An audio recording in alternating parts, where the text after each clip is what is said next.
nous vivons une saison où il y a 6 voies, avec une circulation dense. Et vous ne pouvez pas vivre comme il y a 30 ans. Même la vie chrétienne ne se vit pas aujourd'hui comme il y a 30 ans. Et là, vous ne pouvez plus vivre dans votre voiture comme si vous étiez tout seul sur l'autoroute. À ce moment-là, il faut avoir une vigilance particulière. Il faut redoubler de vigilance. L'anticipation prévoit avoir des réserves. Parce que l'on ne sait pas. Quand on sait quelque chose, quand on sait que le train arrive à telle heure, on se prépare, on calcule. Mais quand on ne sait pas, il faut avoir de la prévoyance. Vous devez avoir de la vigilance. Et je crois que cette période demande une vigilance particulière.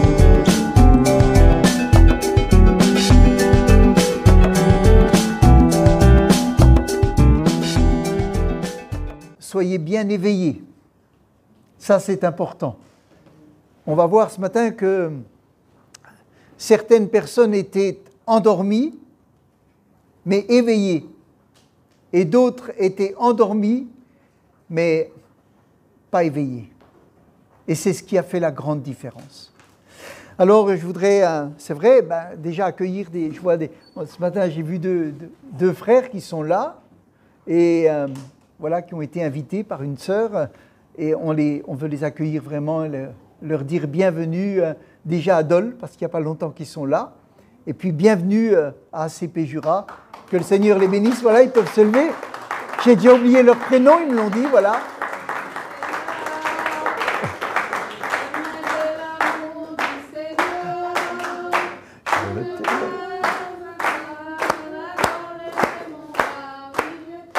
De l'amour du Seigneur. Amen. Gloire à Dieu. Gloire à Dieu. Gloire au Seigneur. Alléluia. Le sujet du message ce matin, vous savez, on dit Seigneur, qu'est-ce qu'il faut dire? Qu'est-ce qui doit impacter? Des fois, ça doit impacter l'église locale. Des fois, ça dépend vraiment. Et ce matin, vous voyez, je voudrais vous parler des vierges folles et des vierges sages. Alors, vous savez, c'est un message qui a été donné peut-être des millions de fois, avec différemment. Je ne voudrais vraiment pas vous amener à avoir peur. Parce que la peur, c'est pas comme ça que les gens changent. Ce n'est pas avec la peur qu'ils changent. La peur, c'est quelque chose qui est venu avec le péché. Et la peur amène au péché. Je ne veux pas non plus donner des leçons de morale ni reprendre. Ce n'est pas du tout le but de ce message. C'est vraiment d'essayer de faire comprendre la pensée que Jésus avait quand il a donné cet exemple, quand il parlait avec les disciples. Il y a des choses, vous savez, qui les concernaient parce que, par exemple, quand il leur parlait dans Matthieu 24, eh bien, il leur parle de ce qui va se passer 40 ans plus tard. Ils disent, oh, le beau temple, il dit, tout ça, ça va être détruit. 40 ans plus tard, ce que Jésus va dire va s'accomplir. Et il les prépare, il leur dit, vous savez, tenez-vous prêts, tenez-vous prêts. Quand les nations viendront autour de Jérusalem, il sera peut-être trop tard à ce moment-là, faites attention, il y a des signes, etc. Il leur parle. Je crois que nous sommes dans une période aussi où beaucoup de choses sont remuées dans nos cœurs, dans la civilisation, enfin voilà, vous savez, le Covid, le vaccin, le pass sanitaire, toutes ces questions qui vont avec, ça remue, ça divise, ça pose des questions. Les chrétiens se disent, mais est-ce que c'est pas une manipulation? D'autres qui ne sont pas chrétiens se disent, mais qu'est-ce qu'on nous... Voilà, c'est tellement... Le complotisme, les réseaux sociaux, les fausses informations, les mauvaises nouvelles en boucle, le changement climatique, les transformations de la société, les églises en ligne, les nouvelles habitudes d'écoute de la parole de Dieu, rester à la maison le dimanche et choisir son programme de culte à la télévision et dire « Oh, aujourd'hui, je vais m'intéresser à ça ». C'est tout des choses qui sont là. Ou venir au rassemblement d'église, ou rester à la maison et choisir quelque chose qui va vraiment me convenir parce que c'est ça que j'ai envie d'entendre. Ou qui écouter, qui a raison. Tellement de choses sont là. L'objectif de Christ, c'est que nous soyons prêts en tout temps pour son retour. Quelle que soit la société dans laquelle on vit, quelle que soit l'époque dans laquelle on vit, quelles que soient les avancées technologiques, ce que le Christ veut, c'est que nous soyons prêts pour son retour. Amen. Ça, c'est important. Tout le reste peut être discuté, mais ça, c'est quelque chose qui est vraiment important. En faisant ce message hier, j'avais cette image. Vous savez, le matin, souvent, je pars assez tôt et vous prenez l'autoroute et il n'y a pas beaucoup de voitures. Des fois, vous avez 3-4 voitures, des camions, quelques camions, pas trop. Ou des fois, l'été, dans les jours très tôt, vous prenez l'autoroute, vous pouvez mettre le régulateur ou un peu de musique. Vous roulez, vous avez une voie immense, c'est là, vous êtes tranquille. Ah, il ne faut pas regarder une vidéo, il ne faut pas avoir son téléphone à la main. Enfin, il faut faire attention. Mais vous ne risquez pas grand-chose. Vous êtes pratiquement tout seul. Il n'y a personne qui peut venir en face, normalement. Vous voyez? Et j'avais cette vision. Il n'y a pas besoin d'énormément de vigilance. Et puis, l'heure passant, vous commencez à voir des voitures, plus de camions. Et puis à un moment donné, vous arrivez dans un embranchement où il n'y a pas 2 voies, mais il y en a 4. Et puis même quand vous arrivez à l'embranchement des grandes villes, vous avez des fois 5, 6 voies. Et là, vous ne pouvez plus vivre dans votre voiture comme si vous étiez tout seul sur l'autoroute. À ce moment-là, il faut avoir une vigilance particulière. Il faut redoubler de vigilance. Il faut faire taire les gens dans la voiture. Vous ne pouvez pas discuter. Vous pouvez être là simplement concentré. Il y a plein de voitures devant, il y en a plein derrière. Il y en a sur les côtés. Ça peut doubler dans tous les sens. Et puis, vous savez, nous vivons une saison où il y a 6 voies. Avec une circulation dense. Et vous ne pouvez pas vivre comme il y a 30 ans. Même la vie chrétienne ne se vit pas aujourd'hui comme il y a 30 ans. À l'époque où il n'y avait pas les réseaux sociaux, où il n'y avait pas Internet, où il n'y avait pas ci, où il n'y avait pas ça, on ne vivait pas pareil. Aujourd'hui, vous savez, vous êtes sur la route, il y a des caravanes, les camping-cars, les radars, vous avez les travaux, les accidents, le verglas, la neige, les inondations, toutes les intempéries, tous les imprévus. Et si vous êtes sur une route à 6 voies, vous ne pouvez pas vivre comme quelque temps avant, où vous étiez tout seul très tôt le matin, tranquille. Vous devez avoir de la vigilance. Et je crois que cette période demande une vigilance particulière. Et il y a eu des époques où les chrétiens devaient avoir une vigilance particulière. Quand Jésus leur dit « Regardez, faites attention, vous allez arriver dans des temps difficiles. » Et il y a eu une persécution. Les chrétiens ont dû quitter tout ce qu'ils avaient. Jésus les avait prévenus. Le temps où la Pentecôte est arrivée, où il y a eu des années vraiment de grandes bénédictions, des choses merveilleuses qui se sont passées, c'était un temps. Comme si la voie était libre. Bien sûr, il y avait peut-être de l'opposition, c'est clair, mais quand même, la voie était libre. Puis à un moment donné, les troupes sont venues autour de la ville et on ne pouvait plus ni sortir ni entrer. La voie n'était plus libre. Et ceux qui n'avaient pas été préparés, ceux qui ne s'étaient pas préparés, quand il a fallu quitter, ils n'étaient pas prêts à quitter. C'est ça que je voudrais voir avec vous ce matin. Les disciples vont avoir une conversation avec Jésus dans Matthieu 24, au verset 3. Matthieu 24, verset 3, il est dit « Il s'assit sur la montagne des Oliviers ». Matthieu 24, 3. Et les disciples vinrent en particulier lui faire cette question. « Dis-nous quand cela arrivera-t-il ? Et quel sera le signe de ton avènement et de la fin du monde ?» Oh, quelle question! Quelle question! Alors il a parlé longuement. Il a parlé de ce qui allait se passer en l'an 70 et un peu avant. Puis il parle de choses, de son retour. Il y a plusieurs choses qui sont données. Et vous savez, mon but, moi je ne suis pas ni théologien, mon but c'est vraiment d'essayer ce matin de sortir la pensée de Jésus, sans rentrer dans tout ce qui a pu être interprété sur ces passages. Et là, dans Matthieu 25 au verset 1, dans la version Semeur, il dit, un des exemples, et c'est ce qu'on va voir ce matin, il est dit, ce jour-là, Matthieu 25 verset 1, version Semeur, ce jour-là, il en sera du royaume des cieux comme de 10 jeunes filles qui prirent leurs lampes et s'en allèrent à la rencontre du marié. 5 d'entre elles étaient insensées.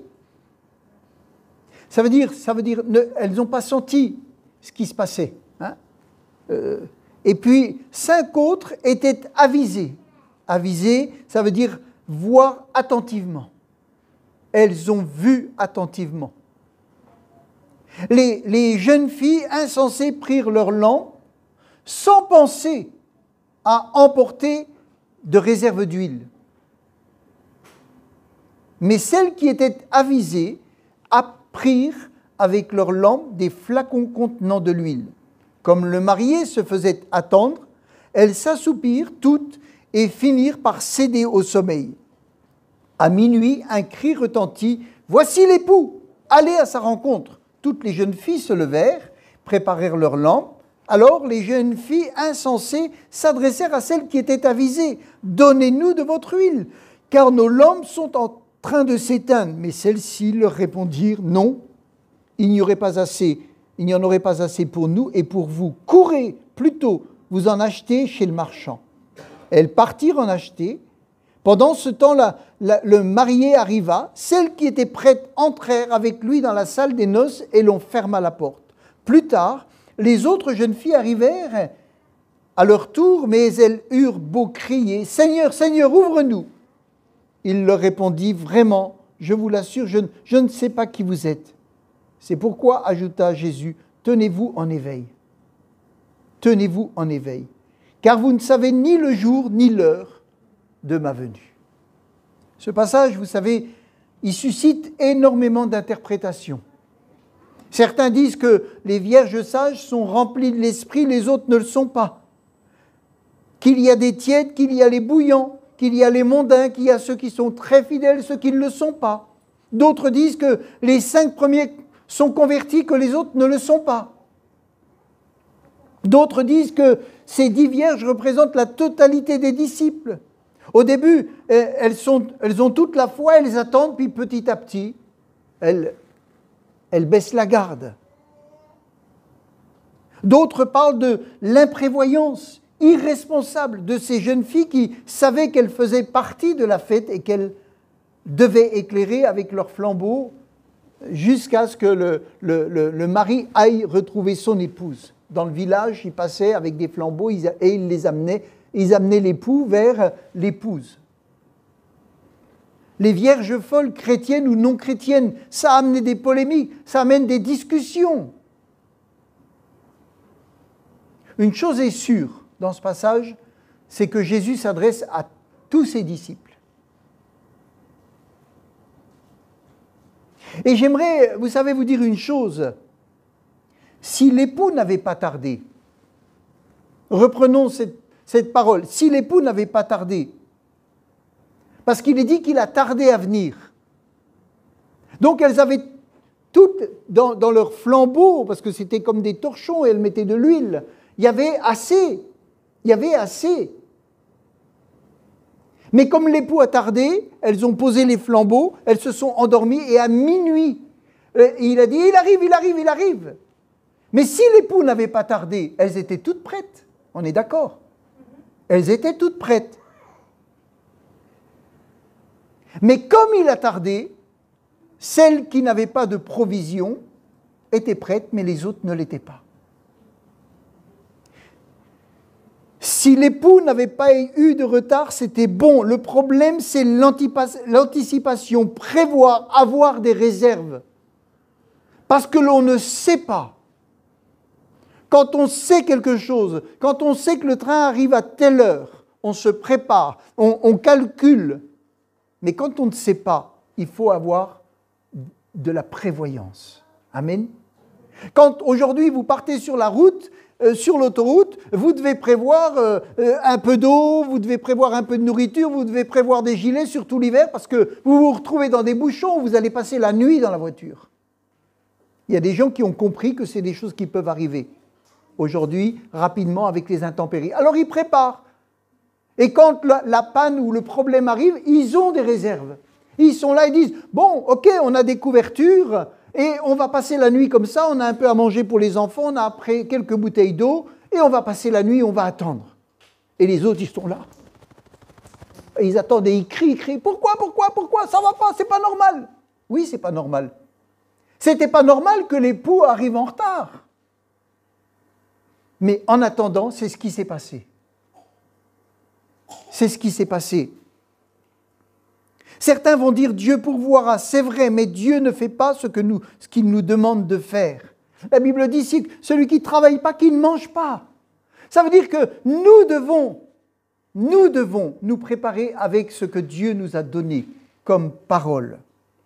Et cette parole de ces 10 vierges vient juste après que Jésus explique combien il est important de veiller. Dans Matthieu 24, au verset 36, il leur dit « Pour ce qui est du jour et de l'heure, personne ne le sait, ni les anges des cieux, ni le Fils, mais le Père seul. »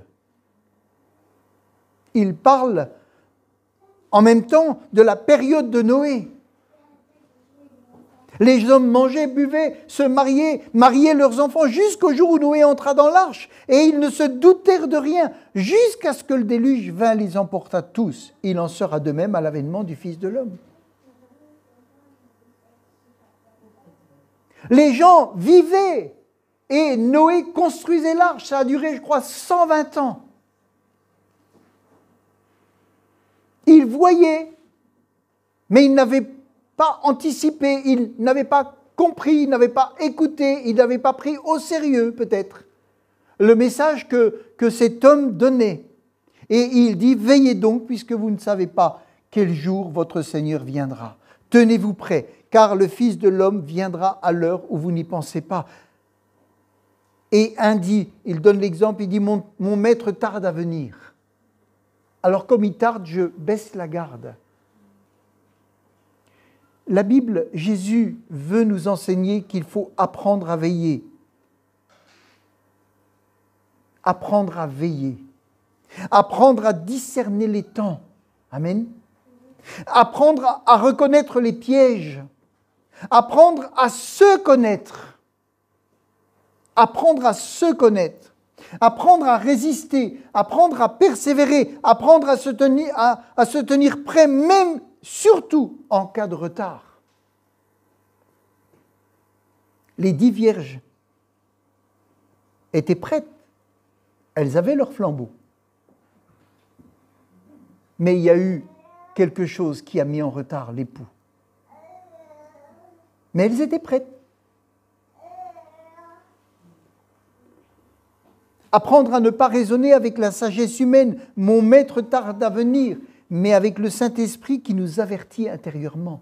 Amen. Qui nous parle. Un exemple. Vous savez, je vais vous donner un exemple. La résurrection de Jésus. C'est l'événement le plus important après son sacrifice à la croix. Hein? Il est là, il est sur la croix. Tout le monde le voit mourir, agoniser, etc.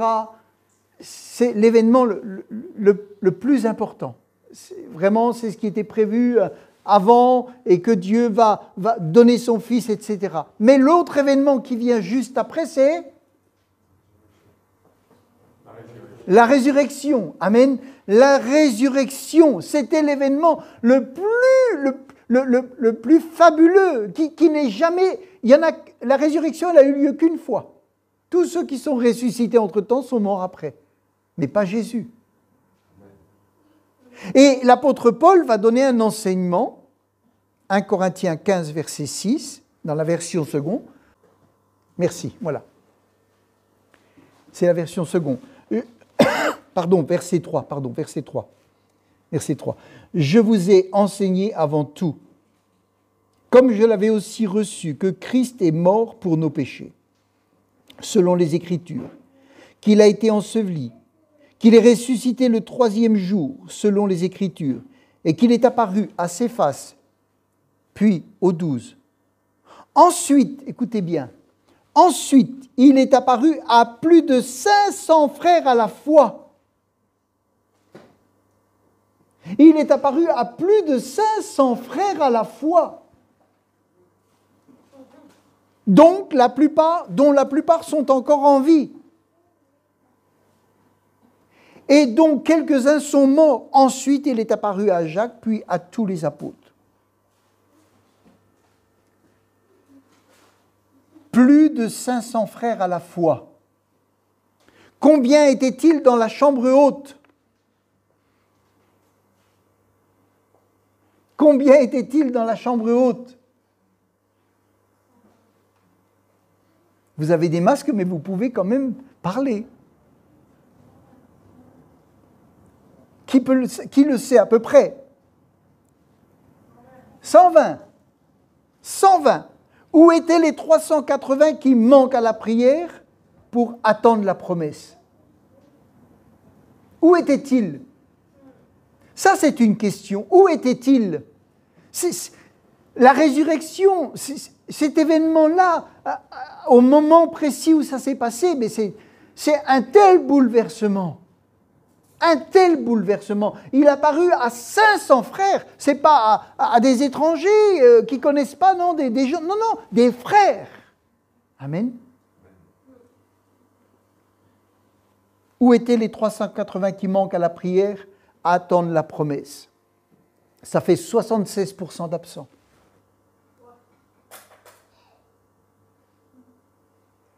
Je crois que c'est ça l'esprit que Jésus veut montrer. Je pense. Il explique que les événements sont là. La vie est là. Les choses ne se passent pas comme on le pense.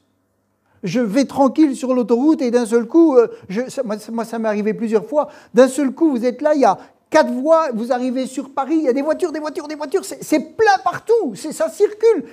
C'est comme si vous passiez dans un autre monde. Et là, si vous n'êtes pas préparé, là, si vous n'avez pas d'intention, là, si vous ne savez pas conduire avec prudence, ben ça, automatiquement, vous allez avoir un pépin. Et Jésus dit, tenez-vous éveillés. Les choses ne se passent pas comme vous le voulez. Les temps ne sont peut-être pas ceux que vous pensez, etc. Mais veillez, veillez. Soyez toujours prêts, soyez toujours remplis de l'Esprit. Soyez toujours dans la parole. L'Esprit de Dieu va vous préparer, va vous communiquer des informations pour que vous teniez prêts, pour que vous ne soyez pas surpris quand la 4 voies arrive, quand la 6 voies arrive, quand les travaux arrivent. Vous savez, en France, les autoroutes, je prends souvent l'autoroute, vous avez vraiment des panneaux qui vous indiquent, qui vous préparent, qui vous disent attention, dans 1 kilomètre, il y a ça et ci et ça. Mais vous entendez qu'il y avait une émission qui disait les camions qui sont sur le bord de la route, il y a je ne sais pas combien d'accidents par an. Des camions arrivent et tapent sur vous savez, ces flèches oranges qui sont là et qui préviennent, mettez-vous à gauche. Ils arrivent, ils tapent dedans. Parce qu'ils n'ont même pas vu qu'il y avait les flèches. Et ça, c'est des accidents qui arrivent régulièrement sur l'autoroute. J'en ai vu un camion qui est arrivé, il a explosé le camion de l'autoroute. Après, c'est l'hélicoptère qui est venu chercher le gars dans le camion. Parce qu'il n'était pas prêt, il n'a pas anticipé. C'était l'événement le plus important de l'histoire. 76% manquent à l'appel dans la chambre haute. Pour les vierges, c'était 50%. Du temps de Noé, c'était, vous savez combien? 99,99,99 qui n'étaient pas prêts, qui n'ont pas répondu à l'appel. Du temps de Lot, ils étaient, je crois, 3 qui sont sortis, vivants. L'épouse n'est pas sortie vivante. Les gendres ne sont pas sortis vivants. C'est ça que Jésus veut nous faire comprendre, tout en ayant après la théologie qui va expliquer des choses. Je suis 100% d'accord. Moi, je veux juste essayer de tirer la pensée que Jésus a. Son épouse, ses gendres n'ont pas répondu à l'appel. Ce sont des faits bibliques. Quand Jésus va parler aux apôtres, si on lit dans Marc chapitre 16, verset 14, Marc 16, verset 14, « Enfin il apparut aux 11 pendant qu'ils étaient à table, et il leur reprocha leur incrédulité et la dureté de leur cœur, parce qu'ils n'avaient pas cru ceux qu'il avait vus ressusciter. »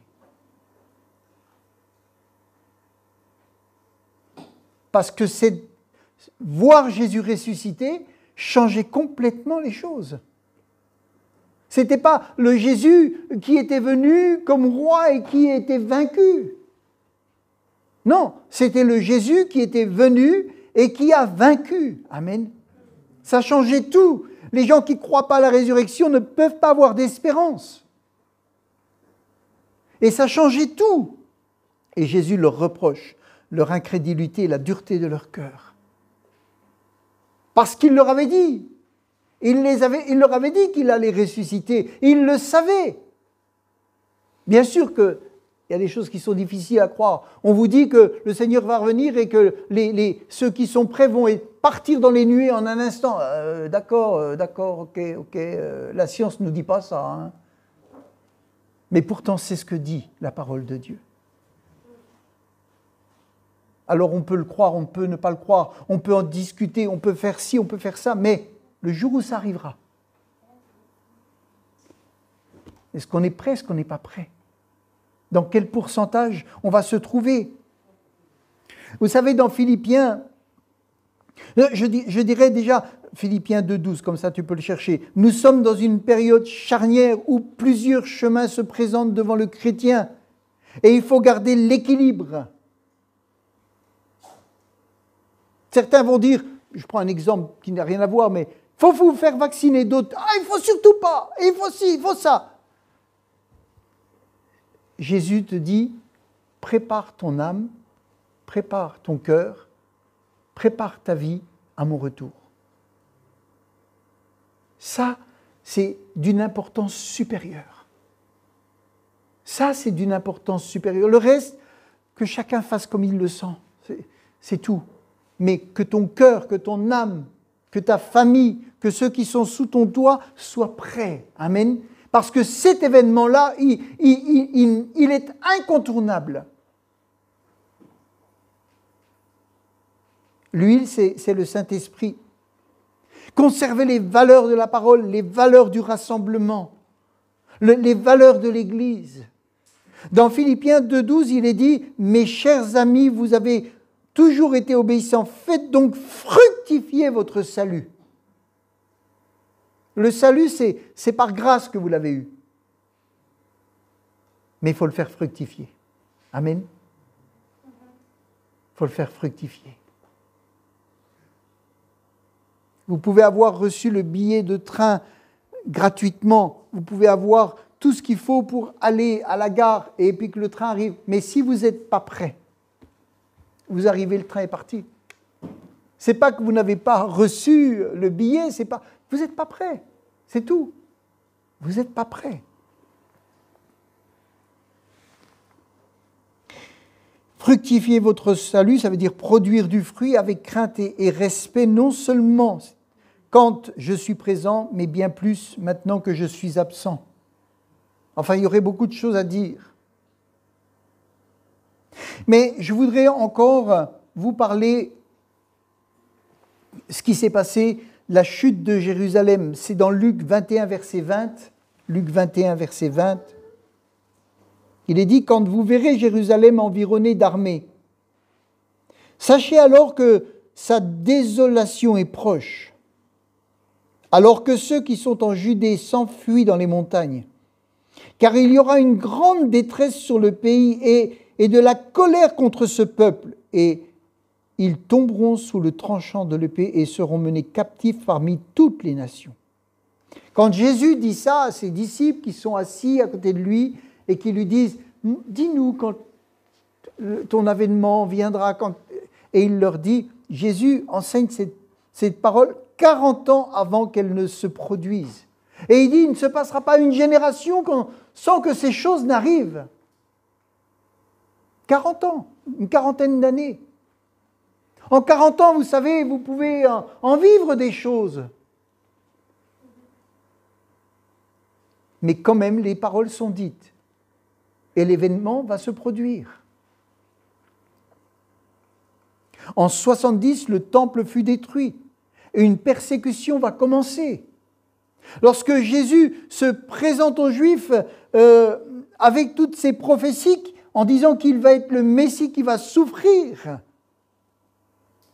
beaucoup ne le croient pas. Une grande partie du peuple, avec à la tête les religieux, vont le mettre à mort.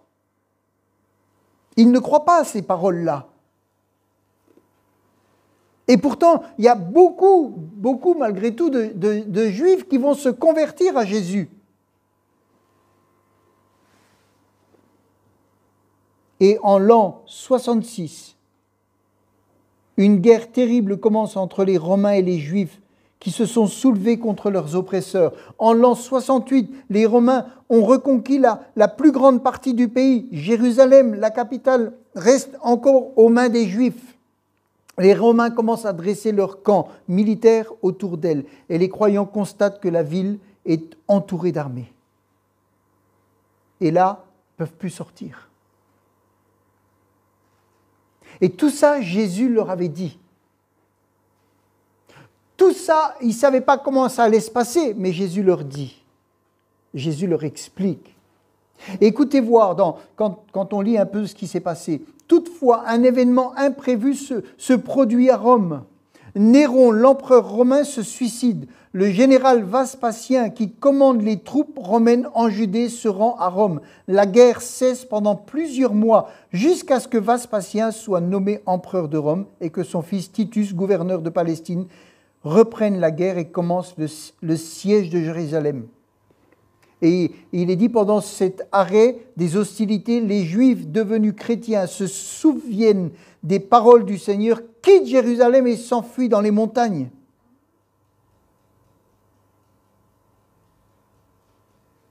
Ils s'enfuient, ils partent.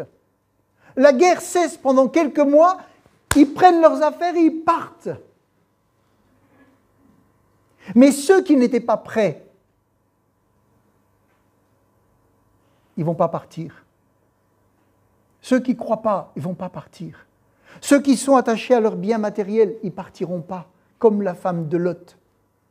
Ils ne partiront pas. Ils ont eu une fenêtre de liberté quelques mois. Et là, ils quittent. Vous savez, je me dis, quand on lit, ils vendaient tout, leur maison, ils donnaient tout. Ben oui, mais 40 ans après, ils avaient récupéré l'argent et ils avaient partagé les biens. Mais ils allaient les perdre. Ils allaient tout perdre. Ils allaient être obligés de fuir. Ils allaient tout perdre.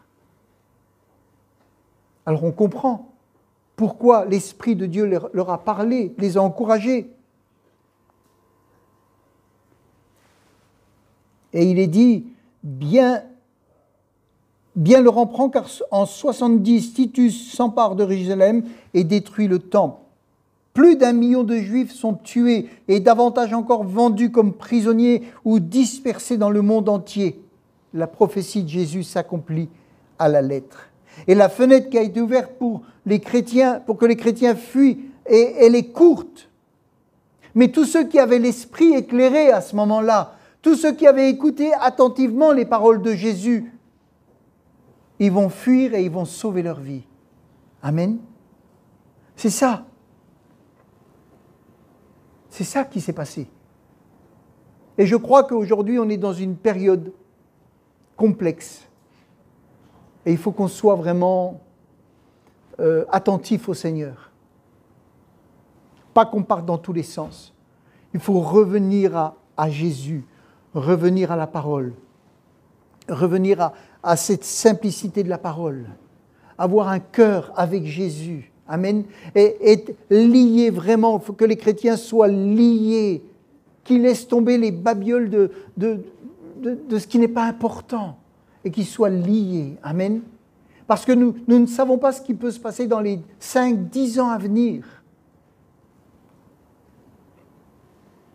Nous sommes dans une saison où où nous devons redoubler d'attention, de sagesse. Il faut être prêt. Il ne faut pas céder à la peur. Il faut être dans la foi, rempli du Saint-Esprit, liés les uns aux autres dans l'amour, dans la solidarité. Quand ils ont dû quitter Jérusalem, heureusement qu'ils s'entendaient. Ils ont fait leur bagage et ils ont dit, là, il faut partir. Là, il faut partir. Fuyez dans les montagnes. Il faut partir, il faut partir. Jésus nous l'avait dit. Tous ceux qui avaient entendu disent, mais ça, Jésus nous avait prévenu. Quittons, mais quittez, mais tout quittez, mais tu ne te rends pas compte. Moi, j'ai tout ici. Quitte. Mais je ne peux pas. Quitte. Mais je ne suis pas prêt. Quitte. Et quand l'armée s'est refaite, quand ils ont eu un chef, fermé, fini. Je crois, vous savez, qu'on a des temps, des saisons, comme on dit souvent, c'est à la mode, des saisons.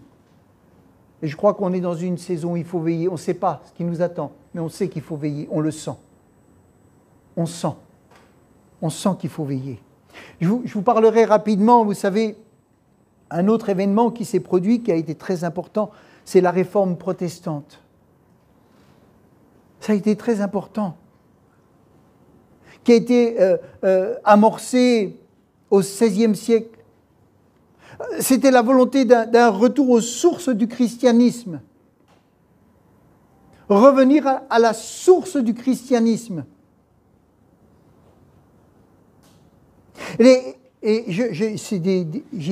vous le lis, elle reflète également l'angoisse des âmes par la question du salut centrale dans la réflexion des réformateurs qui dénoncent la corruption de toute société engendrée par le commerce des indulgences.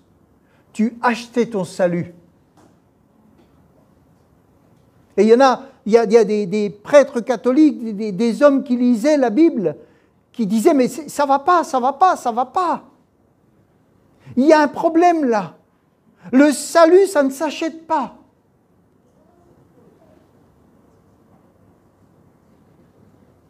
Et il est dit, les réformateurs profitent de l'essor de l'imprimerie pour faire circuler la Bible en langue vernaculaire, notamment l'allemand, après la première traduction qui a été réalisée par Martin Luther. Et elle montre que la Bible, dans la Bible, il n'est pas fait mention des saints, du culte de la Vierge et du purgatoire. Ça a été, vous savez, une fenêtre qui a été ouverte pour tous ceux qui, dans leur cœur, n'étaient pas en paix. Parce que la religion ne leur donnait pas ce que Christ veut donner, c'est-à-dire le salut par grâce, la paix. Et ils ne pouvaient pas lire la Bible. Des choses étaient cachées, secrètes. Il y avait du commerce qui était là. Mais ces réformateurs ont comme amené une fenêtre d'ouverture. Et la moitié, je crois, de la France est partie à la réforme. C'est-à-dire est venue au salut par la grâce. A pu retrouver une vie avec Christ, avoir une Bible. Pour nous, ça paraît normal. Aujourd'hui, on laisse tomber la Bible et on prend des tablettes. Ne laissez pas tomber votre Bible, parce que le jour où il n'y aura plus d'impression, et puis qu'on vous coupe Internet, vous n'aurez plus rien. Ayez toujours des Bibles papier, soutenez l'imprimerie. Ayez toujours quand même des Bibles papier. La référence à la Bible comme norme est néanmoins une principale motivation des réformateurs. La référence, que ce soit sola scriptura. Et il y a beaucoup de choses à dire, beaucoup de choses, mais ça a été un tournant spirituel. Et tout l'enjeu était de revenir à la parole et se défaire des traditions. Et il y en a la moitié. Ça a été dans toute l'Europe. Hein. Mais il y a des villes qui sont restées fermées. Et il y a des villes qui ont été ouvertes. Et dans les villes qui ont été ouvertes, des réveils puissants se sont manifestés. Amen. Parce que des cœurs étaient attentifs. Parce que des catholiques ont été attentifs et ont cherché la vérité et ont eu le courage vraiment de devenir des ennemis. Il y aurait des témoignages extraordinaires à raconter. Et puis, je vais rapidement, un autre événement dans Joël 2, 28, il est dit « Après cela, je répandrai mon esprit sur toute chair ». Vous connaissez ce passage, hein? Vos fils, vos filles prophétiseront, vos vieillards auront des songes, etc., etc. Ça aussi, ça a été un tournant. Ça aussi, ça a été un tournant.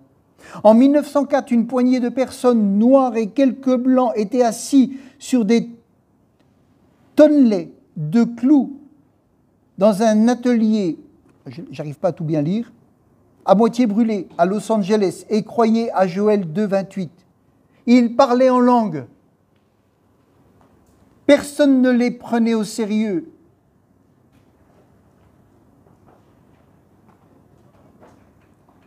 Des statistiques pour l'an 2000, c'est déjà vieux, révèlent qu'il y a 524 millions de chrétiens pentecôtistes charismatiques.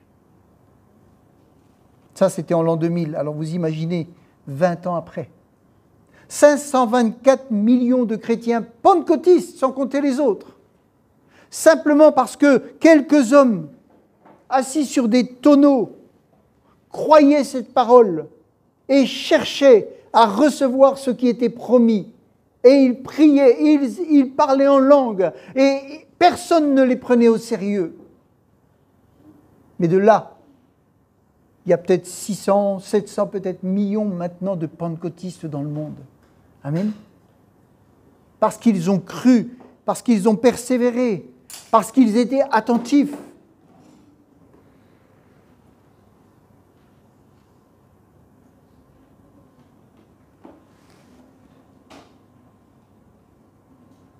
Si 2 douzaines sont devenues 524 millions en moins d'un siècle, que pourrait devenir 524 millions?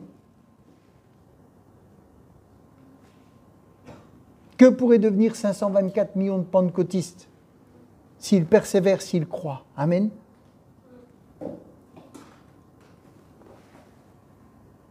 Aujourd'hui, nous sommes devant des grands changements technologiques qui préparent une période très différente encore. Nous ne savons pas où ça nous emmène, mais nous devons veiller. Amen. Nous devons être attentifs. Aujourd'hui, la technologie permet d'aller secourir quelqu'un qui est perdu au milieu d'un bois, parce qu'il est localisé, son téléphone, ou je sais pas, on le localise, l'hélicoptère vient, il le cherche, il le sauve. Mais demain, un chrétien veut servir le Seigneur. On le localise et on l'empêche. On n'est pas contre la technologie, pas du tout. Mais il faut savoir qu'il faut être éveillé, attentif. Il faut utiliser tout ce qui nous est présenté pour qu'on puisse annoncer l'Évangile. Mais nous savons que c'est une arme qui peut devenir redoutable. Redoutable. Alors, aujourd'hui, vous savez, que vous regardiez le culte sur votre télévision ou je ne sais pas quoi, ce n'est pas le plus grand souci. Même si l'Église peut se perdre simplement parce qu'on ne sait plus se rassembler.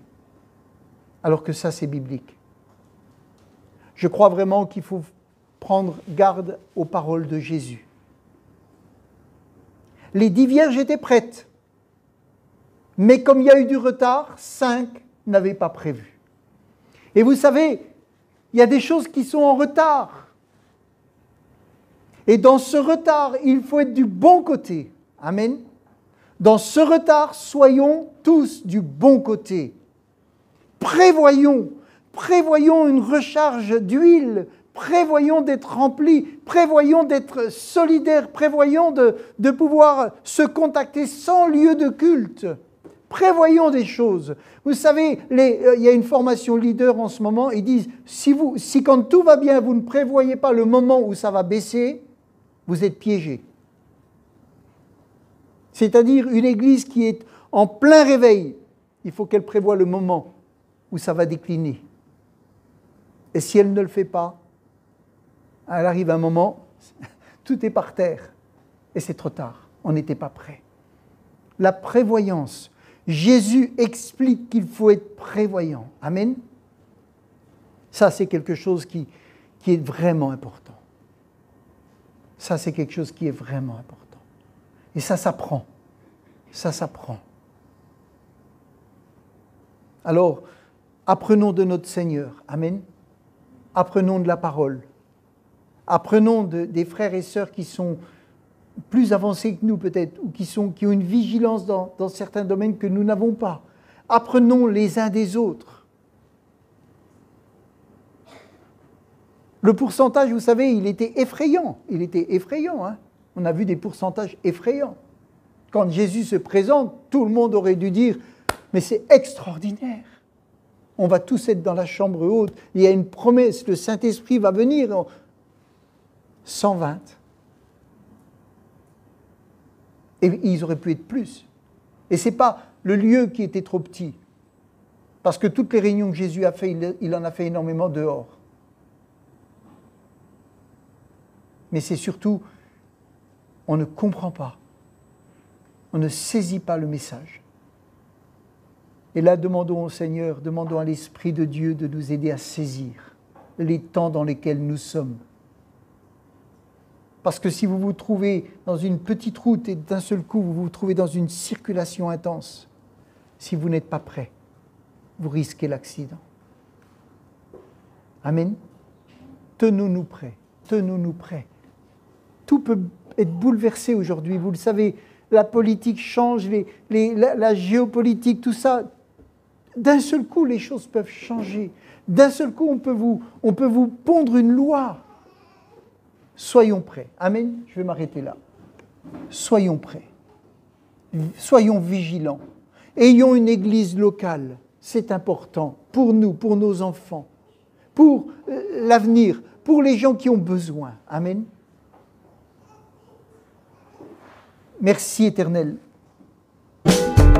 Merci Éternel.